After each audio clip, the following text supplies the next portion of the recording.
Okay, today we're going to make an updated video on our Italian Carcano 91-24 cut-down rifle. It's an unusual gun, and a gun that had a lot of questions behind why the Italians modified the guns and were they actually useful as they were modified. And got a lot of activity on this particular model gun. I don't think anyone's really did anything in depth in terms of technical terms with it. And it got a lot of responses from a lot of collectors and guys interested in the mill surplus out there on YouTube. Gun Geek even went and made a video, and I seen it, so I'm going to make this video and give you guys all the specific technical information that you could come up with your own conclusions, hypothesis, whatever. I got my board out, Big Bang Theory style here. So I'm making this more or less to carry on the discussion. I got a lot of activity, so I figured the Gun Geek pointed out I wasn't very specific on certain points, so I'm going to cover that today. Also, I'm trying out, I got studio lights. One of my subscribers, Tom, suggested, and he's right. The way the garage is, the lighting is weird between the windows and the fact that fluorescents are way up high in the ceiling. So what I did is I got some studio lights and I'm trying them out now. So if you could, those of you who follow my videos, tell me if there is a difference in these garage scenes here. I think it kind of looks like it's a little bit brighter, clearer. Okay, so now another thing. Before I start getting emails telling me, where are your Italian Army manuals and everything, a lot of this information that I'm getting and giving to you came out of this book. Okay, and a lot of information on all these guns, 88 German Gewehr commission rifle. The Austrian straight pulls. I bought a book that some collector wrote, and it has fairly decent information in it. And this is the book here, the 1891 Carcano. You can get this on Amazon or eBay or all over. I forget, I did a review on the book. It's a really good book. If you really are into collecting Carcanos and want to know a lot of detailed information, this reference book is well worth the money, okay? Very well worth it. Now, one thing I did do is I did check, and another thing where I'm getting the information from, I did check against, I have a gun that's got a mint bore in a 6.5 Carcano. And I'm using these steel gauge pins to check my bore diameters.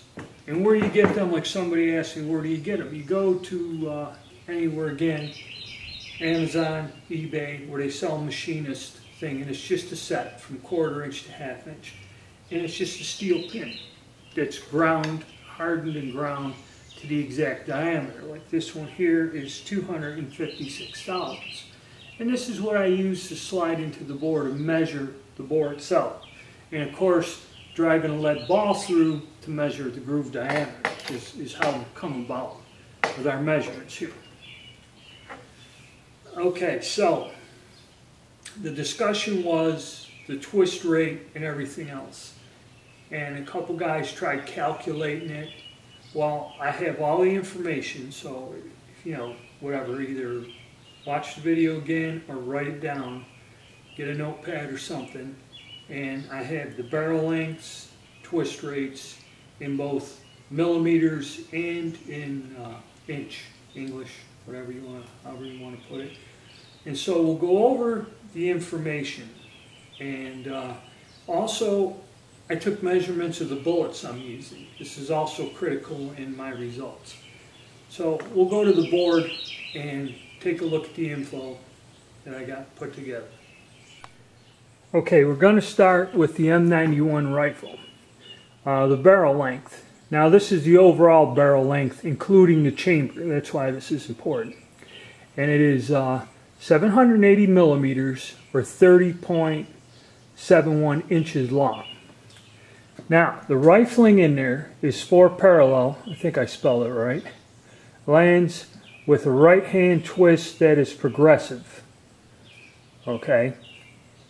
And now this is in how rifling is measured is 1 turn, and this is the length. So in other words, the cutter will make a 360 turn, okay, and that's how you measure your rifling twist rate. So at the receiver end, okay, right in front of the chamber, the twist rate is 57.85 centimeters or 22.78 inches. That's where it starts. That's the twist rate where it starts at the end of the receiver, or receiver end, directly in front of the chamber. Now at the muzzle, it progresses until the twist rate is 20.15 centimeters or 7.93 inches, okay, at the muzzle. That's how the rate goes. That's the progressive rate. Okay, rifle portion of the barrel is, okay, now this, the reason I put this measurement is this is critical. The it says the rifle portion of the barrel is 706 millimeter as compared to 780 millimeters, which means that your actual barrel, your rifling, is only 27.8 inches in your overall length, okay, to your 30.71, because that's including the chamber, the threaded end, everything else.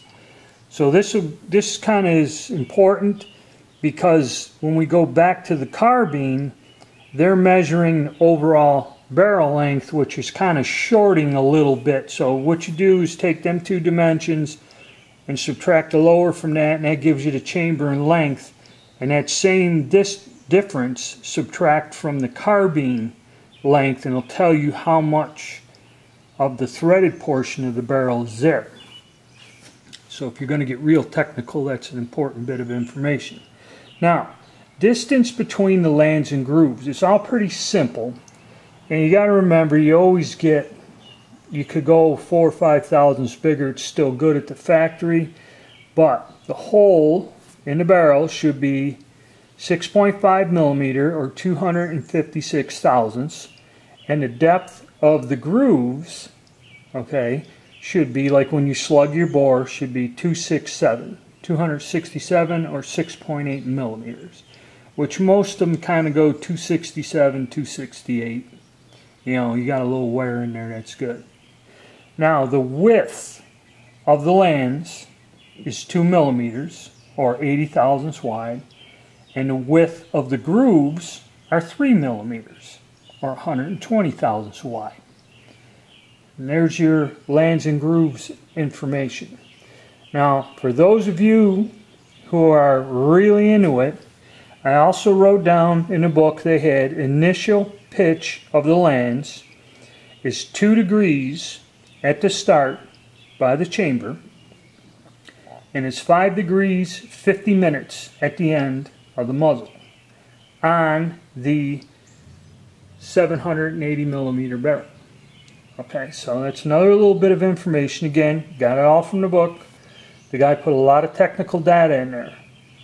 Alright, so you use all of that and you come up, and the 9124 barrel length, okay, after they cut it down to 452 millimeters or 17.8 inches. Now that's the overall barrel length. That's not the length of the rifling. Like I told you, subtract barrel length from the rifling length in the other, and that same number, that difference, subtract from that, and that'll probably give you the length of the rifling of the barrel, which is kind of critical if we're getting into calculations like that. Now, my measurements for some guns that I have one with a mint barrel, and yes, the 256 pin fits in there nice, goes down the barrel. I didn't really slug it, but we'll just say it's 267, because I mean there's not even any pits or anything in the barrel. and give it 1,000. So it might be 268 if I slugged it. So 1,000 ain't really too terrible. Now, when the 91-24, and bear in mind, this gun has been rebored. It is marked that it has been rebored. I do not know the process. I do not exactly know what they do. Just run another rifling button or broach down there and just open it up a little and get all the crud out. But that barrel takes a 259 pin. Actually, the 260 goes down about 3/8 of an inch up on the muzzle, which means that the gun was fired a lot. That's where, from high volume of firing, you get that weird taper up towards, and the barrels will wear from the muzzle back. When I did my study of the Mosin Nagants, we ran across that on some guns. And as you see the difference, okay, the groove diameter is about 272, 273. You don't really want to squish the mic's down on a lead ball, so we'll be generous and go with 272 as the groove diameter. What you see, that's pretty gigantic difference, okay, especially with the bore. 4,000 said bullet's going to rattle. Now, the bullets I've been using, I've made measurements on them, and we'll go with the Hornet A bullet. Everyone's familiar with it. It's pretty consistent. It's 267 thousandths at the base, and right to where you get your little rounding towards the nose of the soft point, getting close to that, it's still 267. That's why I can't use this bullet in like the 6.5 Dutch or Swedish or whatever. The bullet won't fit in the barrels. It's just a few thousandths too big, and they won't chamber. Now, the cast bullet that I use, and I did a video on this particular mold. I got it from, I'll remember the name here in a minute. I always do that. I got too much on my mind. But it's specifically made for the Carcano, but as you see, I did an exaggeration. The wide end in the back where your grease grooves are, the lower end of the bullet is wider, and that's what you size. And I size it to 270, and that's what I use in all the Carcanos. Very good. And there is it's tapered actually. If you look at this where the step is, then it starts to taper, and it's like 266. Then when you get up to before the nose starts to, it's like a truncated cone on that slightly, or rounds off, it goes to 262. So this bullet could probably be used in the other, like the 6.5 Swedish, or even the 6.5 Dutch. I may be able to use these bullets, just get a different sizing thing and size her down a few more thousandths, and they should chamber and work well. So this is a good bullet mold. I'll get you the number and the name of it right here in a second. Okay, the cast bullet we're using is NOE bullet molds, and the number is 270-163FN 4 cavity brass. I suggest you get the aluminum. Brass molds make a nice bullet, but they're awful heavy, especially in the 4 cav. So that's the bullet we're using in case you need to know that information, or you want to cast your own bullets. For, like I said, it may work in all the calibers. I haven't tested it yet, but that's the mold you want. And NOE is pretty good. They're pretty reasonable. They make a high quality product. You can get a specific diagram and drawing, so that's what you're looking for. That's what I've been using. I highly recommend it. Alright, so that's about it. I hope that gives all you guys out there who had questions some more specific info on the specifications of these two guns. Alright, like I said, I hope that technical info helps you, and go ahead and form your own theories, or like the Gun Geek, if you come up with an idea, want to make a video, discuss it, I think everybody'd like it. So go ahead and you know, any of my videos, you need to tag them or connect them to a video you're making on the topic, you know, go ahead. You know, I don't care. You know, I'm not going to get bent out of shape over it. So yeah, keep the things coming. And a couple other things. Like I said, did the lighting make a difference? Is the quality or brightness, you know, different? I need your feedback on that. Because I got to get used to having these foolish things all around me and cords all over the floor. So yeah, tell me if the lighting worked. And also, I picked up a Carcano cavalry rifle in the 7.35. So I only need one more. I only need a troop special, and I'll have one type example of all the Carcanos, more or less general ones, without getting real specific, like with the cavalry carbines, all the different latches on the bayonet. That'd be more of a specialized thing, but we will be getting back into the 7.35. We covered the 6.5 pretty good. It's probably the most common. But a lot of fellas out there that like shooting the 7.35s. It's real tough to find ammo and stuff. And I was thinking of, and that's why I got confused on a bullet mold. I would go to Accurate Bullet Molds and have a custom-made one done for 7.35. He has something up in there. And also, cut down on cost, get back into the powder coating. I'd like to see how the powder coating, if that really makes a difference when shooting in these old guns, then I could get a mold made without the gas check, because the gas check adds about 3-4 cents to the bullet. You know, good ones, the Hornadies. I tried some of the other brands, I don't like them. The Hornadies are the best. They're about 4 cents a piece. So, trying to keep the cost down.